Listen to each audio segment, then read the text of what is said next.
Ravi professor Gautam के साथ व्यवसाय प्रबंधन कोर्स का शोध पत्र लिख रहा था। उसका पीएचडी करने का विचार था। भारत से महीने पहले उच्च शिक्षा के लिए वह मॉन्ट्रियल आया था। उसने मॉन्ट्रियल में मेहनत तो बहुत की थी, परंतु परीक्षाओं में अधिक सफलता नहीं मिली। मॉन्ट्रियल की भीषण सर्दी, भिन्न संस्कृति और रहन सहन का ढंग, माता पिता पर अत्यधिक आर्थिक दबाव का एहसास, इन सब कारणों से रवि यहाँ अधिक जम नहीं पाया था। वैसे उसे असफल भी नहीं कहा जा सकता, परंतु पीएचडी में आर्थिक सहायता के साथ प्रवेश पाने के लिए उसके व्यवसाय प्रबंधन की परीक्षा के परिणाम कुछ कम उतरते थे।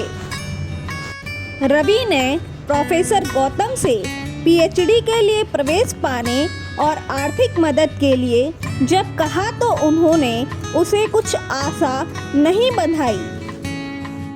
वे अपने विश्वविद्यालय और बाकी विश्वविद्यालयों के बारे में काफ़ी जानकारी रखते थे।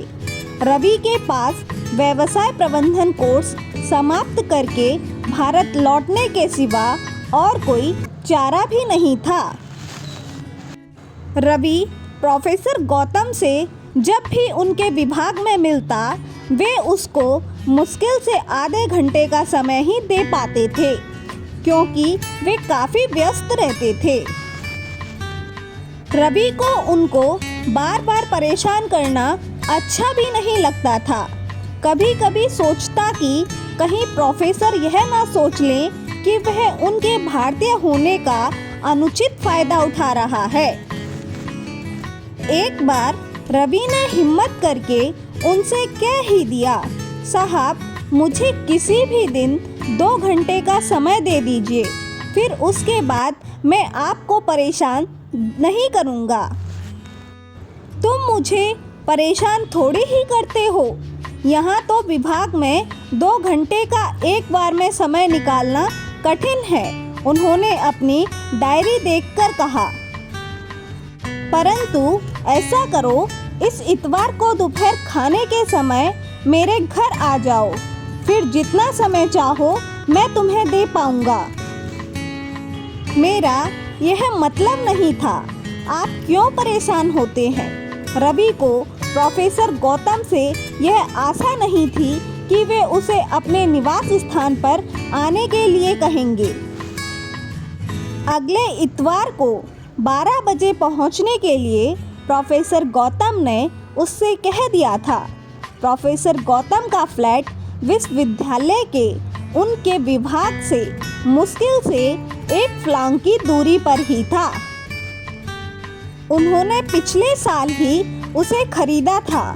पिछले 22 सालों में उनके देखते देखते मॉन्ट्रियल शहर कितना बदल गया था। विभाग में व्याख्याता के रूप में आए थे और अब कई वर्षों से प्राध्यापक हो गए थे। उनके विभाग में उनकी बहुत साख थी। सब कुछ बदल गया था, पर प्रोफेसर गौतम की जिंदगी वैसी की वैसी ही स्थिर थी। अकेले शहर आए थे। शहर में और 3 साल पहले उनकी पत्नी उन्हें अकेला छोड़कर गई थी। वह कैंसर की चपेट में आ गई थी। पत्नी की मृत्यु के पश्चात अकेले बड़े घर में रहना उन्हें बहुत खलता था। घर की मालकिन ही जब चली गई, तब क्या करते उस घर को रखकर। 18 साल से ऊपर बिताए थे उन्होंने उस घर में अपनी पत्नी के साथ। सुख दुख के क्षण अक्सर याद आते थे उनको। घर में किसी चीज की कभी कोई कमी नहीं रही, पर उस घर ने कभी किसी बच्चे की किलकारी नहीं सुनी। इसका पति पत्नी को काफी दुख रहा। अपनी संतान को सीने से लगाने में जो आनंद आता है, उस आनंद से सदा ही दोनों वंचित रहे। पत्नी के देहांत के 1 साल तक तो प्रोफेसर गौतम उसी घर में रहे। उसके बाद उन्होंने घर बेच दिया और साथ में ही कुछ गैर जरूरी सामान भी। आने जाने की सुविधा का ख्याल कर उन्होंने अपने फ्लैट विभाग के पास ही खरीद लिया। अब तो उनके जीवन में विभाग का काम और शोध ही रह गया था।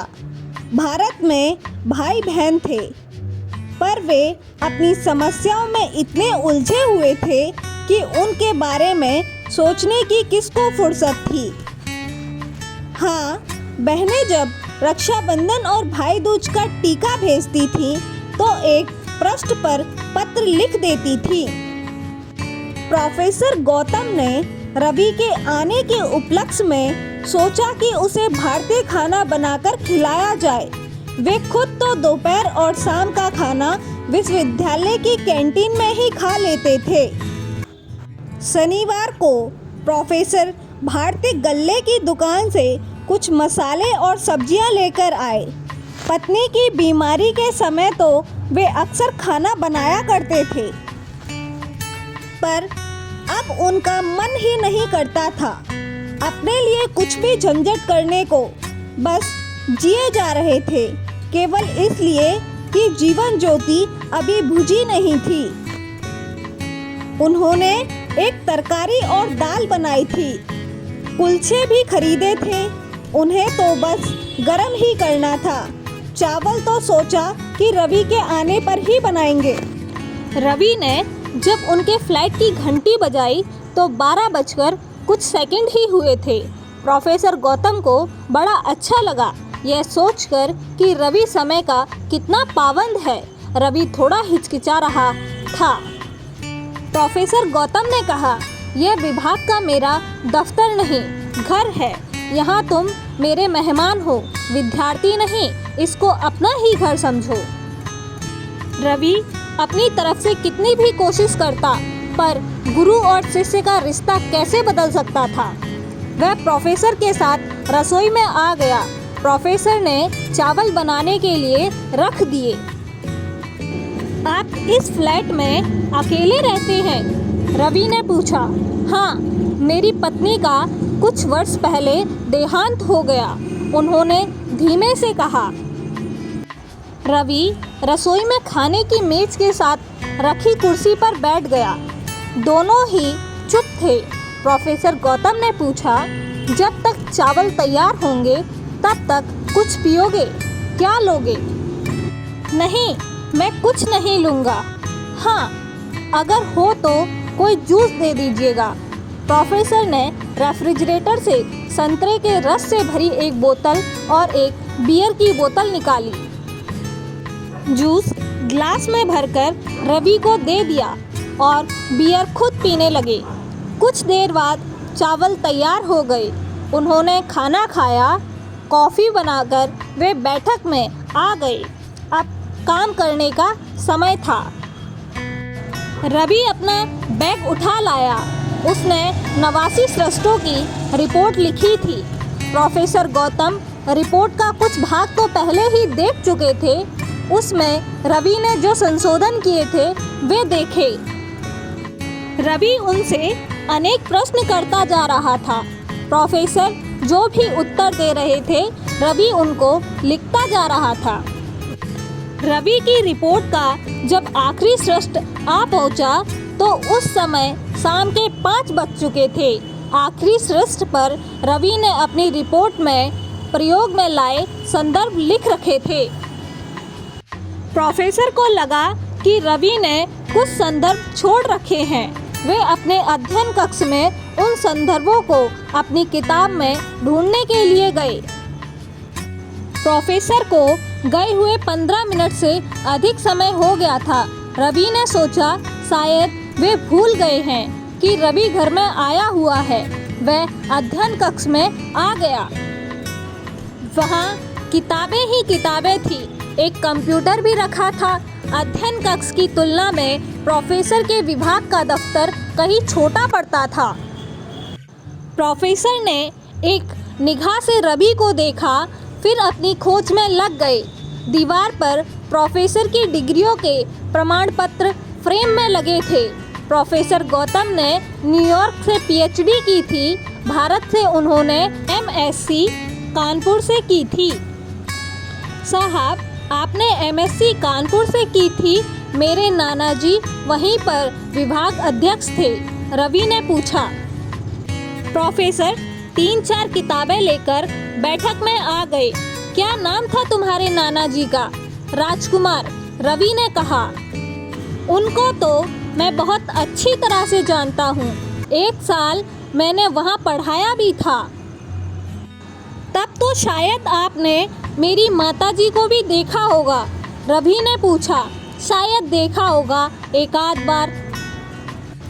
प्रोफेसर ने बात पलटते हुए कहा, देखो, तुम ये पुस्तक ले जाओ और देखो कि इनमें तुम्हारे मतलब का कुछ है कि नहीं। रवि कुछ मिनट और बैठा रहा। 6 बजने को आ रहे थे। लगभग 6 घंटे से वह प्रोफेसर के फ्लैट में बैठा था, पर इस दौरान उसने लगभग 1 महीने का काम निपटा लिया था। प्रोफेसर का दिल से धन्यवाद कर उसने विदा ली। रवि के जाने के बाद प्रोफेसर को बरसों पुरानी भूली बिसरी बातें याद आने लगी। वे रवि के नाना को अच्छी तरह जानते थे। उन्हीं के विभाग में एमएससी के पश्चात वे व्याख्याता के पद पर काम करने लगे थे। उन्हें दिल्ली में द्वितीय श्रेणी में प्रवेश नहीं मिल पाया था, इसलिए वे कानपुर पढ़ने आ गए थे। उस समय कानपुर में ही उनके चाचा जी रह रहे थे। 1 साल बाद चाचा जी भी कानपुर छोड़कर चले गए, पर उन्हें कानपुर इतना भा गया कि एमएससी भी वहीं से कर ली।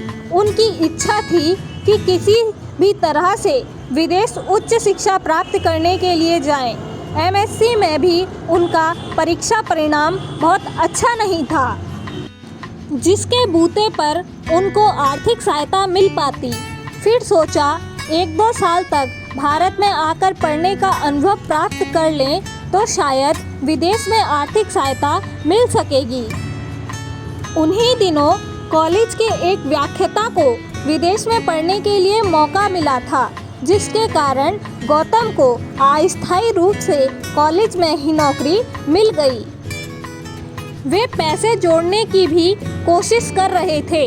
विदेश जाने के लिए माता पिता की तरफ से कम पैसे मांगने का उनका ध्येय था। विभाग अध्यक्ष राजकुमार भी उनसे काफ़ी प्रसन्न थे।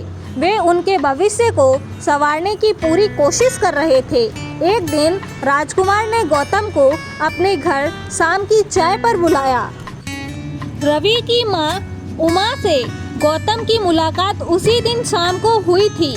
उमा उन दिनों बीए कर रही थी। देखने में बहुत ही साधारण थी।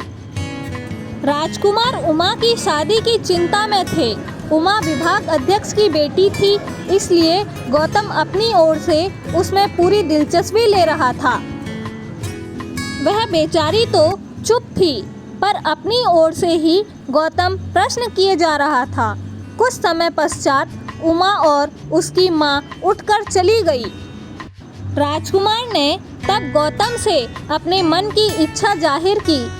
वे उमा का हाथ गौतम के हाथ में थामने की सोच रहे थे। उन्होंने कहा था कि अगर गौतम चाहे तो वह उसके माता पिता से बात करने के लिए दिल्ली जाने को तैयार थे। सुनकर गौतम ने बस यही कहा, आपके घर नाता जोड़कर अपने जीवन को धन्य समझूंगा। पिताजी और माताजी की यही जिद है कि जब तक मेरी छोटी बहन के हाथ पीले नहीं कर देंगे तब तक मेरी शादी की सोचेंगे भी नहीं। उसने बात को टालने के लिए कहा, वैसे मेरी हार्दिक इच्छा है कि विदेश जाकर ऊंची शिक्षा प्राप्त करूं, पर आप तो जानते ही हैं कि मेरे एमएससी में इतने अच्छे अंक तो आए नहीं कि आर्थिक सहायता मिल जाए। तुमने कहा क्यों नहीं? मेरा एक जिगरी दोस्त न्यूयॉर्क में प्रोफेसर है। अगर मैं उसको लिख दूं तो वह मेरी बात टालेगा नहीं, राजकुमार ने कहा। आप मुझे उमा जी का फोटो दे दीजिए, माता पिता को भेज दूंगा। उनसे मुझे अनुमति तो लेनी ही होगी, पर वे कभी भी ना नहीं करेंगे, गौतम ने कहा। राजकुमार खुशी खुशी घर के अंदर गए। लगता था जैसे वहाँ खुशी की लहर दौड़ गई थी। कुछ ही देर में वे अपनी पत्नी के साथ उमा का फोटो लेकर आ गए। उमा तो लाजवस कमरे में ही नहीं आई। उसकी माँ ने एक डब्बे में कुछ मिठाई गौतम के लिए रख दी। पति पत्नी अत्यंत स्नेह भरी नजरों से गौतम को देख रहे थे। अपने कमरे में पहुंचते ही गौतम ने न्यूयॉर्क के उस विश्वविद्यालय को प्रवेश पत्र पर आर्थिक सहायता के लिए फॉर्म भेजने के लिए लिखा। दिल्ली जाने से पहले वह एक बार और उमा के घर गया। कुछ समय के लिए उन लोगों ने गौतम और उमा को कमरे में अकेले छोड़ दिया था, परंतु दोनों ही शर्माते रहे। गौतम जब दिल्ली से वापस आया तो राजकुमार ने उसे विभाग में पहुंचते ही अपने कमरे में बुलाया। गौतम ने उन्हें बताया कि माता पिता दोनों ही राजी थे इस रिश्ते के लिए, परंतु छोटी बहन की शादी से पहले इस बारे में कुछ भी जिक्र करना नहीं चाहते थे। गौतम के माता पिता की रजामंदी के बाद तो गौतम का उमा के घर आना जाना और भी बढ़ गया। उसने जब एक दिन उमा से सिनेमा चलने के लिए कहा तो वह टाल गई। इन्हीं दिनों न्यूयॉर्क से फॉर्म आ गया जो उसने तुरंत भरकर भेज दिया। राजकुमार ने अपने दोस्त को न्यूयॉर्क पत्र लिखा और गौतम की अत्यधिक तारीफ और सिफारिश की। 3 महीने प्रतीक्षा करने के पश्चात वह पत्र न्यूयॉर्क से आया जिसकी गौतम कल्पना किया करता था। उसको पीएचडी में प्रवेश और समुचित आर्थिक सहायता मिल गई थी। वह राजकुमार का आभारी था। उनकी सिफारिश के बिना उसको यह आर्थिक सहायता कभी ना मिल पाती। गौतम की छोटी बहन का रिश्ता बनारस में हो गया था। शादी 5 महीने बाद तय हुई। गौतम ने उमा को समझाया कि बस 1 साल की ही तो बात है, अगले साल वह शादी करने भारत आएगा और उसको दुल्हन बनाकर ले जाएगा। कुछ ही महीनों में गौतम न्यूयॉर्क आ गया। यहाँ उसे वह विश्वविद्यालय ज़्यादा अच्छा ना लगा। इधर उधर धूप दौड़ करके उसे न्यूयॉर्क में ही दूसरे विश्वविद्यालय में प्रवेश व आर्थिक सहायता मिल गई। उमा के 2-3 पत्र आए थे, पर गौतम व्यस्तता के कारण उत्तर भी नहीं दे पाया। जब पिताजी का पत्र आया तो उमा का चेहरा उसकी आंखों के सामने नाचने लगा। पिताजी ने लिखा था कि राजकुमार दिल्ली किसी काम से आए थे तो उनसे मिलने भी आ गए। पिताजी को समझ नहीं आया कि उनकी कौन सी बेटी की शादी बनारस में तय हुई थी। उन्होंने लिखा था कि अपनी शादी का जिक्र करने के लिए उसे इतना शर्माने की क्या आवश्यकता थी। गौतम ने पिताजी को लिख भेजा कि मैं उमा से शादी करने का कभी इच्छुक नहीं था। आप राजकुमार को साफ साफ लिख दें कि यह रिश्ता आपको बिल्कुल भी मंजूर नहीं है। उनके यहाँ के किसी को भी अमेरिका में मुझसे पत्र व्यवहार करने की कोई आवश्यकता नहीं। गौतम के पिता ने वही किया जो उनके पुत्र ने लिखा था। वे अपने बेटे की चाल समझ गए थे। वे बेचारे करते भी क्या। उनका बेटा उनके हाथ से निकल चुका था। गौतम के पास उमा की तरफ से 2-3 पत्र और आ गए। एक पत्र राजकुमार का भी आया। उन पत्रों को बिना पढ़े ही उसने फाड़कर फेंक दिया था। पीएचडी करने के बाद गौतम शादी करवाने भारत गया और एक बहुत ही सुंदर लड़की को पत्नी के रूप में पाकर अपना जीवन सफल समझने लगा। उसके बाद उसने शायद ही कभी राजकुमार और उमा के बारे में सोचा हो। उमा का तो शायद ख्याल कभी आया भी हो, पर उसकी याद को अतीत के गहरे गर्त में ही दफना देना उसने उचित समझा था। उस दिन रवि ने गौतम की पुरानी स्मृतियों को झकझोर दिया था। प्रोफेसर गौतम सारी रात उमा के बारे में सोचते रहे कि उस बेचारी ने उनका क्या बिगाड़ा था। राजकुमार के एहसान का उसने कैसे बदला चुकाया था। इन्हीं सब बातों में उलझे प्रोफेसर को नींद ने आ घेरा। थक थक की आवाज के साथ विभाग की सचिव सिलील 9 बजे प्रोफेसर के कमरे में आ गई तो उनकी निंद्रा टूटी और वे अतीत से निकलकर वर्तमान में आ गए। प्रोफेसर ने उसको रवि के फ्लैट का फ़ोन नंबर पता करने को कहा। कुछ ही मिनटों बाद सिलील ने उन्हें रवि का फ़ोन नंबर ला कर दिया। प्रोफेसर ने रवि को फ़ोन मिलाया। सवेरे सवेरे प्रोफेसर का फ़ोन पाकर रवि चौंक गया। मैं तुम्हें इसलिए फ़ोन कर रहा हूँ कि तुम यहाँ पर पीएचडी के लिए आर्थिक सहायता की चिंता मत करो। मैं इस विद्यालय में ही भरसक कोशिश करके तुम्हें सहायता दिलवा दूंगा। रवि को अपने कानों पर विश्वास नहीं हो रहा था। वह धीरे से बोला, धन्यवाद, बहुत बहुत धन्यवाद। बरसों पहले तुम्हारे नाना जी ने मुझ पर बहुत उपकार किया था। उसका बदला तो मैं इस जीवन में कभी नहीं चुका पाऊंगा, पर उस उपकार का बोझ भी इस संसार से नहीं ले जा पाऊंगा। तुम्हारी कुछ मदद करके मेरा बोझ कुछ हल्का हो जाएगा। कहने के बाद प्रोफेसर गौतम ने फ़ोन बंद कर दिया।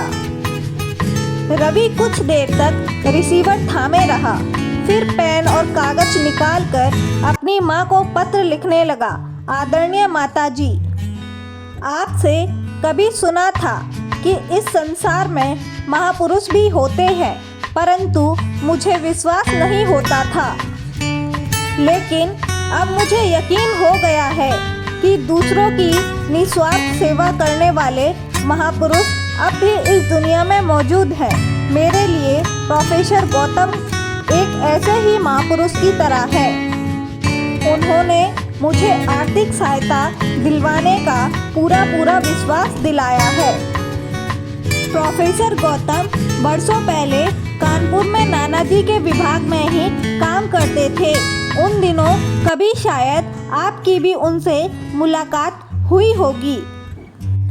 आपका रवि।